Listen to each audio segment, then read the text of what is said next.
आजचा experience same दुबईसारखा होता आमचा. सुरुवातीपासून सांगते, पहिल्यांदा मी रेडी व्हायला घेतलं कारण आज शनिवार होता, सुट्टी होतं. म्हटलं कुठंतरी जाऊयात. पहिल्यांदा विचार करत होते मी की कार्डियन टाईप काहीतरी करावा, म्हणून त्याच्यासाठी खास मी माझा एक ड्रेस कापलेला आहे आणि वेअर केला. कर्ल सोडले, पण कुठंतरी माझ्या मनात होतं की इतकं काही छान वाटत नाही आहे. मग माझं लगेच प्लॅन चेंज झाला. मी दुसरा टॉप वेअर केलेला आहे, सोबतच मी पर्स पण घेतलेली आहे आणि हिल्स पण वेअर केलेले आहे. तुम्हाला जर याची लिंक हवी असेल तर कमेंटमध्ये लिंक टाईप करा.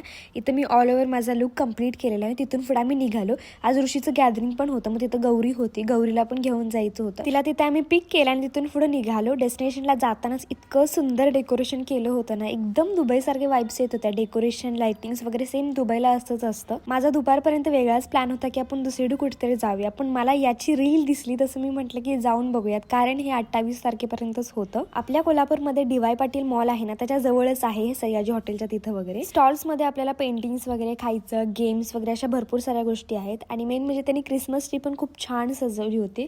मग आम्ही आत मॉलमध्ये गेलो, आतमध्ये वगैरे सगळीकडे फिरलो आणि तिथून पुढे आम्ही रंकाळ्याच्या साईडला गेलो. म्हटलं तिकडंच काहीतरी खाऊया स्ट्रीट फूड. पहिल्यांदा मोमोज ट्राय केले, वॅफल ट्राय केलं, पुन्हा मोमोज. त्यानंतर आम्ही जेवण करायला गेलो. असं होतं आमचा सॅटर्डेचा रुटीन. Okay, bye.